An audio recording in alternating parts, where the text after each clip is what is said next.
Hello and welcome to the Wall Street Journal at large. Joe Biden launches a new bid for trillions of dollars more in taxes and spending. Now, thanks to the Republican-controlled House of Representatives, this reckless binge has no chance of becoming law.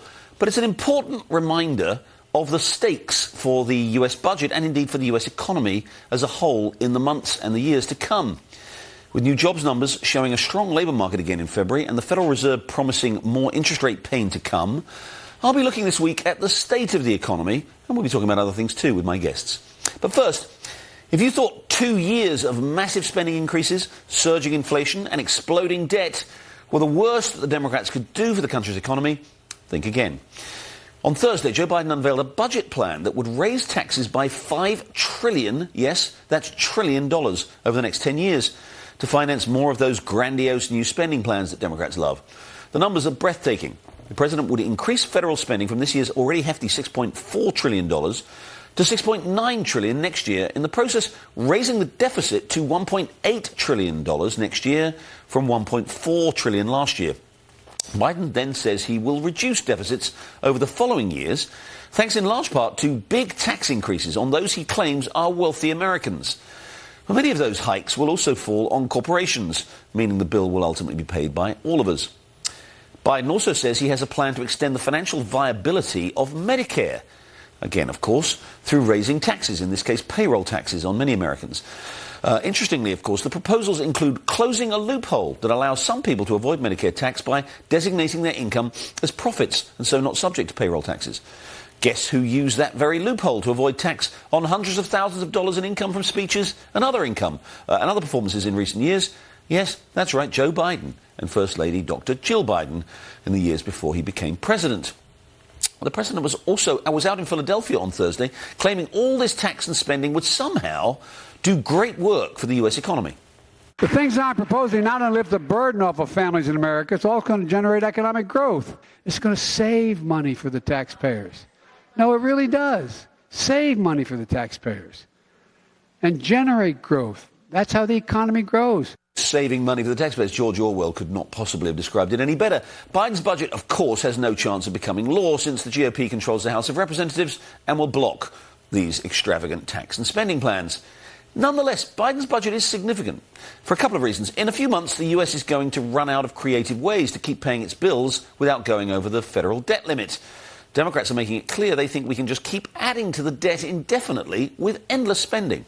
Either increase, suspend, or preferably do away with the debt limit. Raise the debt ceiling. One House Republican framed spending cuts as a matter of courage. Even modest reductions in funding would be devastating. We spent a lot, but we needed that in part to get out of the recession. We need to raise the debt ceiling without any strings on it. Yes, the debt limit fight will be a crucial battleground in determining whether some fiscal sanity is able somehow to return to Washington. And of course, Biden's budget also looks like the start of his re-election pitch. After years already that we've seen of huge increases in the size of the federal government, the Democrats plan to go much further now. Republicans really do need to start showing urgently in the next few weeks that they are at least prepared to call a halt to this out-of-control spending and tax increases before the ultimate cost to the US taxpayer and the economy becomes unbearable. Well, we're going to talk about this now with my guests, townhall.com editor and Fox News contributor Katie Pavlich and Common Sense magazine executive editor Christopher Bedford. Thanks very much indeed for joining me. Katie, if I may, let me start with you. The whole Democratic approach here seems to be we can just keep expanding the role of the size of the federal government. We can keep increasing all of the spending. We can save Medicare and Social Security, all by taxing more and more a tiny, tiny sliver of Americans, supposedly at the top of the income range, and, of course, on corporations. Ultimately, the numbers just don't add up, do they?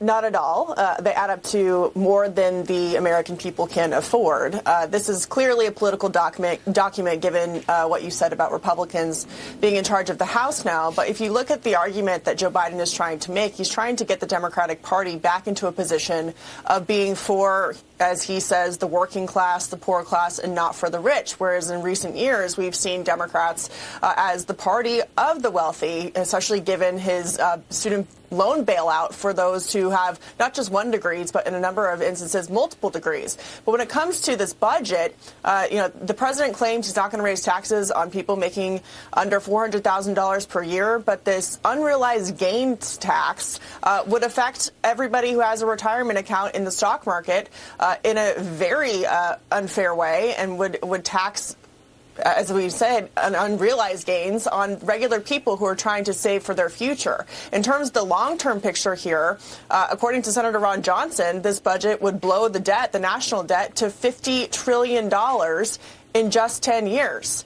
That is unsustainable. And when it comes to how Republicans can manage this, we've heard from them, too. They don't want to deal with Social Security entitlements. So in terms of what's happening in Washington, it doesn't seem like the hard decisions are going to be made about how to get the spending under control. Christopher Bedford, this continues to be a major political question for all of us, but particularly for Republicans, because we do have to do something about reining in the debt. We do have to do something about these programs. We have to do it in a way that looks both fair and fiscally prudent.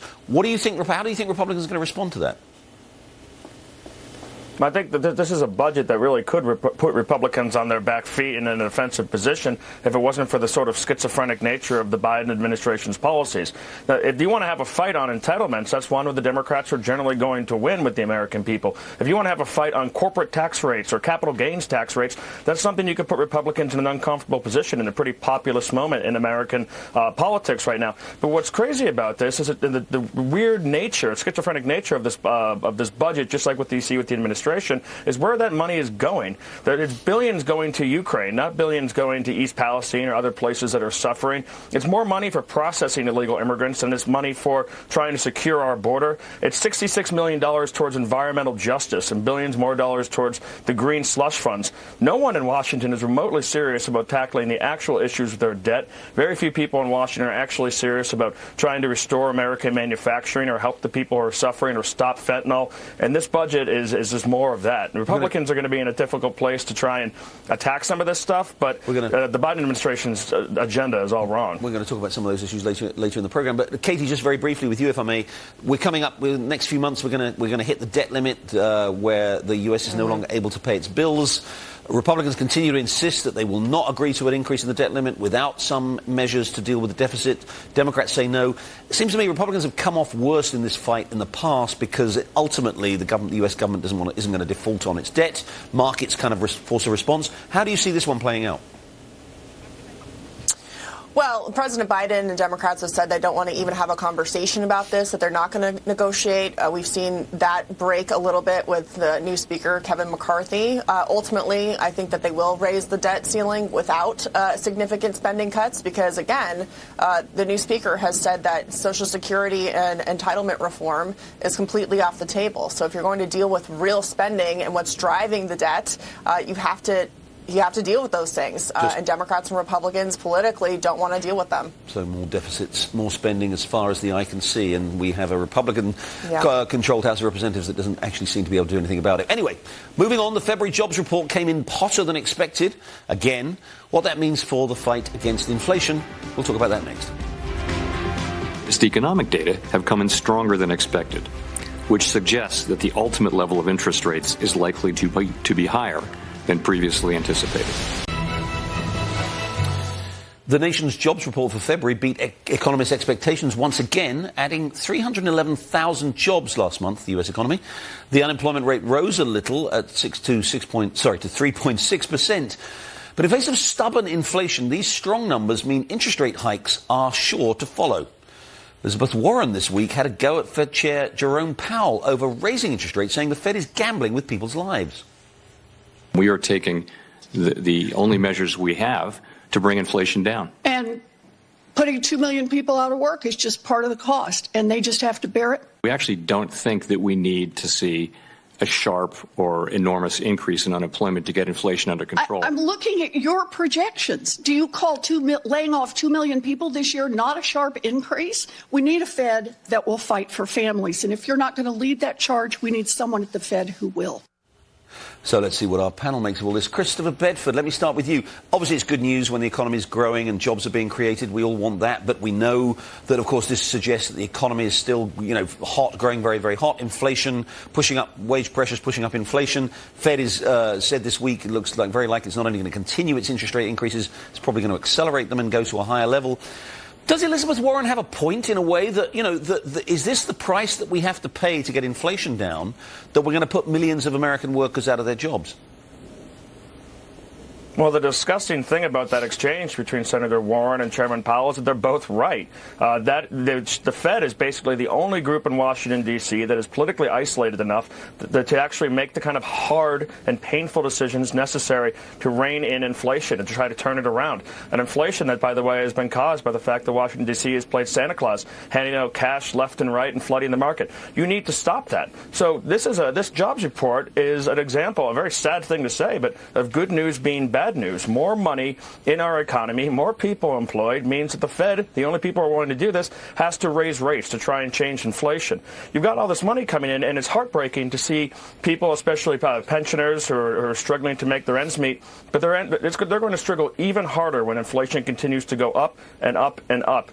And unfortunately, Powell seems to be one of the only people willing to do that, and all he has to do it is a very blunt and painful instrument. Katie Pavlich, it does look like the Fed is preparing to crash the economy in order to get inflation under control. We've all been worried about a recession now for the last year. It still hasn't come. In fact, the economy is growing strongly. But the paradox is the more strongly the economy grows right now, the more it puts pressure on the Fed to raise rates, and the more painful the crash will be when it comes. Well, it's just incredible to watch Democrats like Elizabeth Warren throw up their hands and say the Fed has to fix the problem that they created. She has voted for all of the spending that has spiked inflation, which is forcing the Fed to make some decisions about whether to raise interest rates on Americans. It's making borrowing money more expensive. It's slowing down the housing market. And although there are more jobs available, the wage growth is not keeping up with that inflation. And when it comes to the types of jobs that the administration is talking about, you see that percentage of hotel jobs going up by, not hotel jobs, leisure jobs going up. And hospitality, that's a result of people coming out of the COVID crisis, getting back out there, businesses still reopening after the government shut them down. So this is a government-induced problem. And for Democrats to kind of say it's all on the Fed now and the decisions that they make as a result of the policies they pass and the runaway spending they want to continue in the future, they're responsible for this as well. All right, Mexican cartels have been killing Americans with fentanyl for years. We know that. And, of course, this week we've just seen now, tragically, they're killing them across the border with guns, too. How should the United States respond? Some say we should use military force. We'll talk about that next. I want to terrorize them. I want to create a model where they can't sleep at night. We are not going to permit any foreign government to intervene in our territory, much less that a government's armed forces intervene.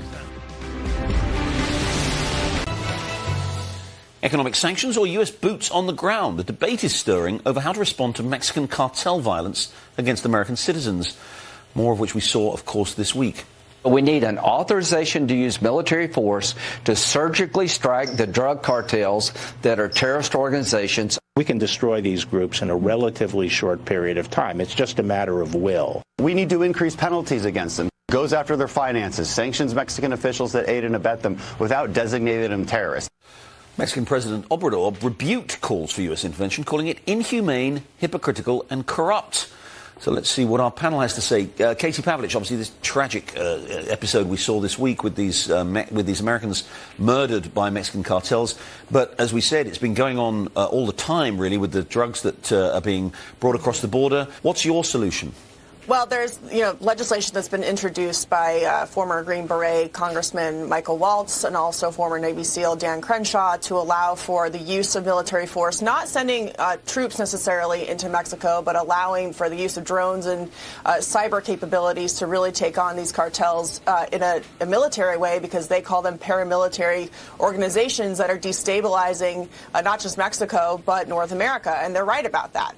I think that the response from the Mexican president is quite telling. The Mexican government is in bed much of the time with these cartels. It's very corrupt. And the fact that he doesn't want to allowed the United States to come in and take care of this problem when the Mexican government is not capable, given how fully armed and how many resources these cartels have, shows that, this isn't necessarily just about the cartels, but it's about the corrupt Mexican government enabling this kind of behavior and allowing these cartels to operate on the southern border with the United States with little consequence, while 100,000 plus Americans are dying every year from fentanyl that Mexico allows to be imported from China.